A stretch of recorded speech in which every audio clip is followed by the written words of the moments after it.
Welcome to the Success Fitness Podcast. I am your host, Christian Evans. This podcast is about helping improve your relationship with diet and exercise to achieve success in your fitness journey. In today's podcast episode, we have a special guest, Clarissa Young. Clarissa is a wife, mother of three, and after the threat of becoming a double amputee from severe arthritis, she has lost nearly 300 pounds. Yes, 300 pounds. She is a three-time published author, a plus-size fitness coach, and founder of Fab Coaching, where she teaches her fabs to love and listen to their bodies. Without further ado, Success Fitness family, please welcome Clarissa Young to the podcast. How you doing today? Doing awesome. Mother of four. Let me get that. Well, one of the kids gonna get me. Okay. We don't want no drama. We don't want no drama right now. So four. So four. Yes. That was my fault. That was my fault. I didn't read. I didn't read. So you can It's put that okay. one on me. You can put that on me. So you mentioned that you're in Florida or from Florida. How's the weather down there today? Right now it's raining. It's 87, the computer says, but it's raining. But that's Florida summertime for you, because for me it's summertime already because it's in the 80s.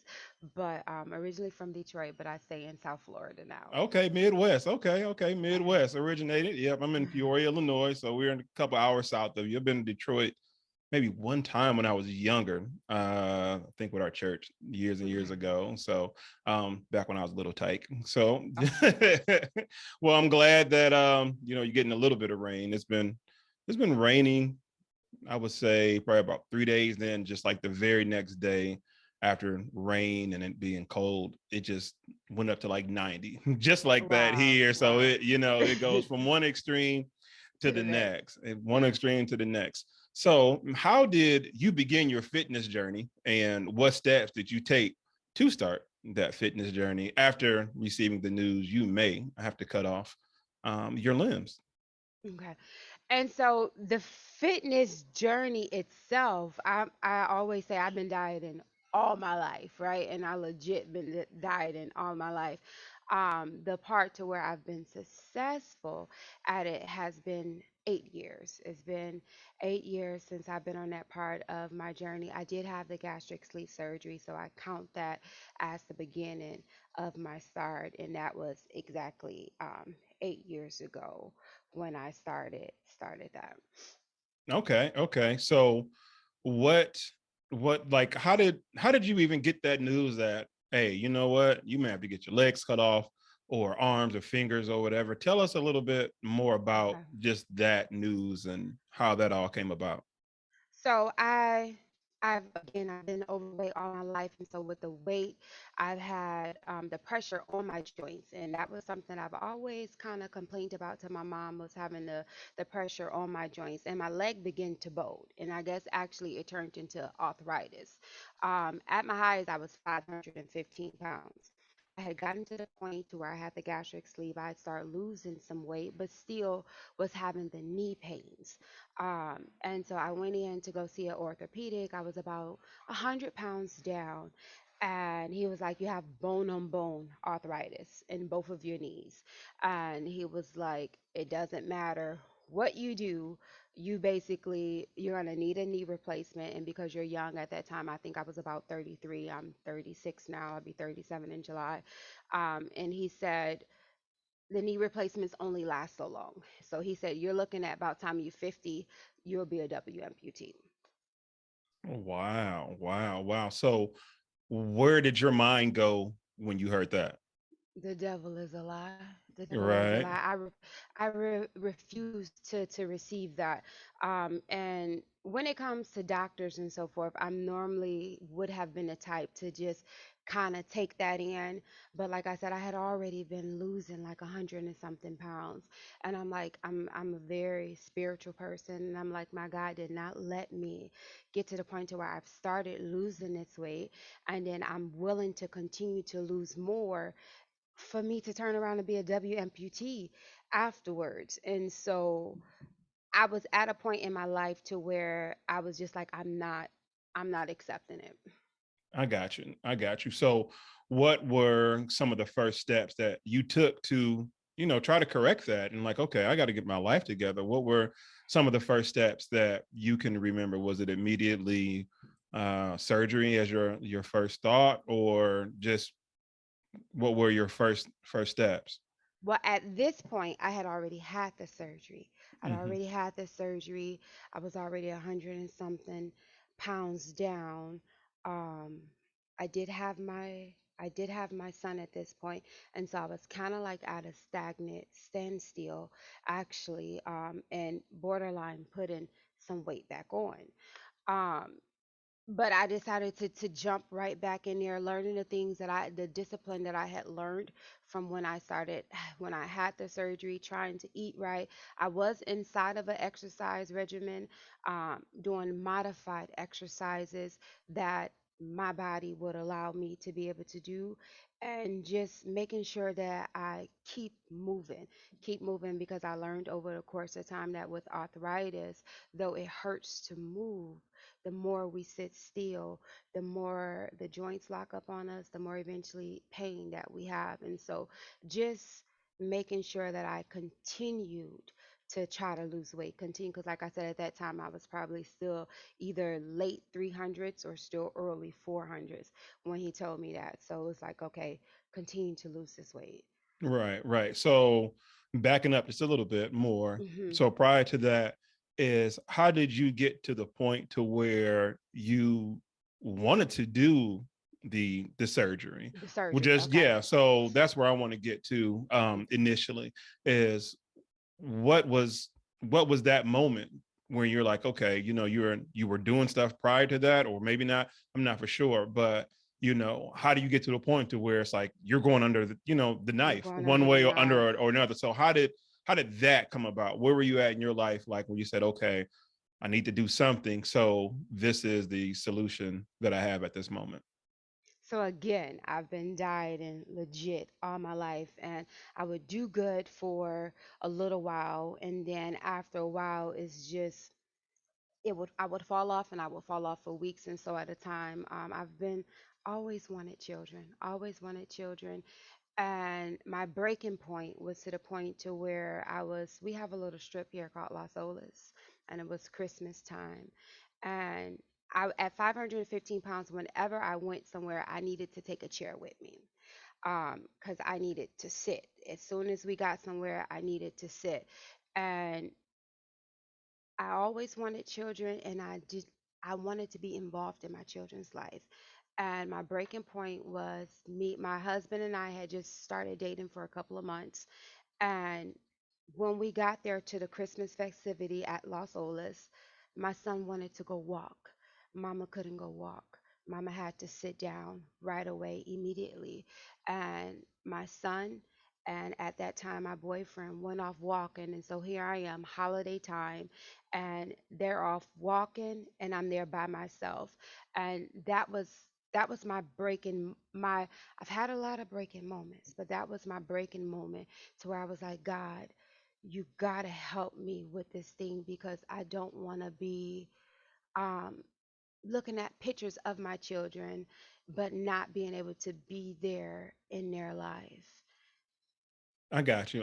Yeah, that is a common I would say push for a lot of people to get started and losing their as far as their weight, or getting ready to start on their weight loss journey. I'm sorry. Mhm. um our children, personally, I don't have any children, but I always hear that, like, if anything, those children, they like really push you for the Yeah. better. So what in particular, as far as just like, okay, you wanted to be there for your kids and be active along with them, it's like, what is that feeling just as a parent, like when you see that and you're like, okay, you know what, I got to be a better example? What just what is that? It hurts. It Mm-hmm. hurts. It feels like you're gonna miss out on something. It feels like these kids, and at that time, I had my one biological and one by marriage, and then two by marriage. Feel like these kids that I wanted kids when they were saying, "Girl, you too young to want kids." It's like this is all I wanted to do was be a mom, and now here I am, a mom, and I was afraid that my children was going to be doing activities, bonding moments with somebody else because mama couldn't. And so it was a fear of missing out. It was, again, feeling like a failure, that here I am, a parent, but I only can parent as long as there's a chair available. I only can parent as long as I can sit down somewhere. And so just not being able to get on the floor, not being able to take a bath, just missing out on so much I, opportunities with I that. got you. I got you. Now you had the surgery, and Hmm. after, let's say, those first, let's say, couple weeks, how long did it take you to drop that first 100 pounds post surgery? I'm what you call a slow, what some of us say, a slow loser. It took me 2 years. It took me 2 years to lose the 138 pounds. It took me 2 years, and then I wound up getting pregnant with my now 5-year-old son. But it took me 2 years to lose, and I know a lot of that stemmed from um, not necessarily knowing how to eat and so forth. And so I had this tool which helped me to condense how much I can eat, but I didn't know exactly, um, know, and as well as making all the right choices as well. Because some stuff we know, and some stuff we just got to try harder. It's a combination of both, but making sure that I was also eating the right stuff. Now, I wasn't putting burgers in a blender, but instead of maybe processing broccoli, I'm processing potatoes, Mm-hmm. you know. I got you. I got you. So this tool that you had, was it an app, or was The it something sleeve, the that? gastric Oh, sleeve. okay, okay, Uh-huh. okay. I got you. I got you. Hmm. So just with that being said, like I said, post, surgery and things like that, is that you have like anybody or anyone to help you? Like, did you have a personal trainer? Did you have a nutritionist, or like a weight loss coach or anything like that? Or was it just all just solo dolo, Me, as I would call it? me, hubby, and YouTube. Yeah, me, hubby, and YouTube. Okay, Hmm. okay. So walk us through that a little bit. Like, what were some of the videos and things that you watch? Did you go, meal prep first, or did you go workouts first, or like how did that work out? How did My your husband main help you out? My main focus was more so exercise, and I guess the food started coming along.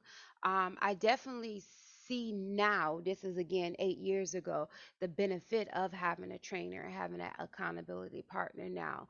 But Tabo, I used to love me some Okay, Tabo, right? okay, Um, what is her? I can see her face, but I can't get the name now. Zumba. I would go to the gym classes here and do the Zumba classes and so forth. And my husband helped just by being there and loving me at 5:15, loving me now at 2:20. Being hmm, there, showing his love and support. As a husband. You know, I got sometimes you. he'll go walking with me. Not all the Okay, time, but sometimes I he'll go got you. walking with me and so I forth. got you. I got you. Hmm. So you mentioned Tybo was one of your Hmm. favorite kind of workout videos to watch. Now, what? I guess I don't want to ask the same question twice, but because since you just revealed it, but what is your favorite exercise, or one of your favorite? I'll say one of your favorite exercises or muscle groups to work on. Well, I just love cardio in general. I love Okay, cardio. I love to dance. I love as long as there's some music involved. It's low impact because I still very much have this arthritis. But Zumba, I love to dance. Afro beats, more so Zumba style. So I got you. So what is your least favorite? What is your least favorite now? I don't have a least favorite, but I will say a least I do that I need to do more of, and I see you're really good at it, is the strength training. Picking up those weights I'll pick up the weights for a little minute and then I'll sit them down, I got you. and so I got you. I got you. I got you. Yeah, because sometimes depending on how much weight you pick up, it can be kind of discouraging. It takes a lot of breath out of you. You're like, oh my Uh-huh. goodness, am I ready for this? But It's I just got so it in my hand. I got to move slow. it. It's like, all right, I already picked it up. So I get it. Now, are you into like meal prepping? Do you meal prep for the week, far as for your foods? And if so, like what are your favorite go-to meals far as for your meal prepping for the week? I don't meal prep, but I do believe in eating balance. That's my goal, to eat balance. Um, Trying to make sure I get my protein in like I'm supposed to get in. Um, we don't eat much meat inside of my house, and so my fruits, my veggies, my nuts, and then I supplement with the protein with shakes and so forth a lot. I got you. I got you. Mhm. I got you. So what major lessons did you learn about yourself when you reach your goal that you can share with those looking for inspiration? Well, for one, I learned, for one, I used to think that I was lazy and that I didn't like to exercise. And it wasn't that I didn't like to exercise, it was that I had to find what I liked. Society used to always say, walking is easy, just go walk. That's the basic exercise that you can do. And with the arthritis in my knees, taking those strides actually hurts more than doing some other exercises where I can balance it. And so, learning that I just had to find what I like, as well as learning that this journey we have to fit it into our lifestyle, that it's not something that we do for a week or for a month, and that when we fit it in with modifications, that there's no rush, and you can love yourself along this journey. I got you. Okay. With that being said, let everyone know where they can reach you at. And you can also go into a little bit more about your fab coaching. Let everybody know where they can reach you at. And apologies for multiple questions, but I don't want to skip over this. But tell us how you went and became a coach. Okay. And so I don't want to close you out. I'm like, wait a minute, let me not jump the gun. Let's not just, you know what I mean, just jump over the moon right then and there. It's like, no, no. I want to hear about that because Oh it, shit, it's a similar thing. It's like, hold on, wait. coach. It's okay. So how did you go from that? You have these obstacles that you had to overcome, and now you're helping others. So how did you I get into that? I actually started coaching in my 300s, in my late Okay. 300s. My background is case manager, so 10 years in-house, case manager. I'm the type of person that whatever I put my mind to, I pretty much able to do, but the weight loss has been the thing that has given me the run for my money. And so I was like, Lord, if it's given me so much of a challenge, it has to be giving others a challenge. And so I took up my bachelor's is in sociology, which is the study of people. But I took up life coaching. I took up life coaching, and but I was finding that at first it seemed like people didn't really want to do it, but I started working out at the park. I started working out at the park on Saturdays and inviting people to come work out with me. Long story short, I started doing it online. And then after I started doing it online, it opened it up to more people besides just in my community. And it just took off over, combined 20 something thousand followers, of women that's just looking to be able to, our favorite saying is modify the modify, making something, if they doing jumping jacks and your knees hurt and you can't do jumping jacks, you modify it, but just falling in love with ourselves again, falling in love with exercise and eating right. I And you got can. you. And you're right. Like when you first starting this, coaching or in my areas, personal training, it does seem like, either people don't want it, but it's like you have to learn how to find your voice, Yes. and your voice has to be at the same frequency level as those who are how do I want to put it? Are ready to receive it, and Yes. that voice doesn't necessarily mean volume wise I'm talking right now, but like your messaging, so Mhm. you can start reaching out to people. You're like, okay, I can connect with this person, I can connect with that person. And I think when you said about modifications, it's very important because those who are or maybe like hesitant, um, into, working out, or like you said, strength training, who could be intimidated by it, is that there's so many different adjustments you can do for said exercise that you can really customize every single workout to an extent to each individual's needs, Yes. and that there probably breeds more encouragement, like, okay, like you said, I can make an adjustment doing jumping jacks. Meanwhile, this person in their head, they've always seen somebody do jumping jacks, and it's been, the full out, full board Mm-hmm. jumping jacks. It's like, no, here's a modification. Yes. And that's where you come in at, or where I come in at, when we can be able to take our time to actually spend time with somebody, because a lot of times that's all people need is just Yeah. time, and just instruction. So you have a website. Let everybody know where they can Yes. catch you at on social media, and your website and everything. So my website is getfabfit. That's GETFAB fit.com. You can find me on cross social media, Clarissa Young. I have coaching groups and so forth. I focus a lot on. I do exercise on YouTube. Monday, Thursday, and Friday is live and it's free. The exercises, but a lot of my coaching is focused on the mental aspect when I do the coaching, because that's what helps us to strengthen our willpower. That's what helps us to keep going, and that's what helps us to know that we can do it. Some of us, depending on the size or depending on the different things that we deal with, suffer from anxiety, depression, isolation, so many different things. And so I focus a lot on those things inside of my group, the one-on-one coaching, and so forth, and adding the spiritual aspect to it. That's a very big part of my coaching. All righty then. Well, I hope you all found inspiration in today's episode with Mrs.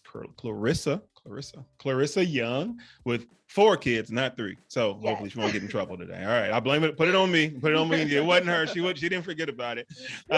This brings us to the end of another episode of the Success Fitness Podcast. This show is sponsored by my new e-cookbook, What to Meal Prep for Beginners, at successfitnessstore.com. This includes 3 recipes for one high protein meal under 600 calories, step-by-step written instructions and video tutorials, and also a free workout ebook. So once again, you can get that at successfitnessstore.com. We're also sponsored by your donations via Cash App. Without your support, this podcast can't grow. So help me grow when you donate to my Cash App handle, $Christian J. Evans. Please join my Facebook group, Success Fitness Family, and the link is in the description box.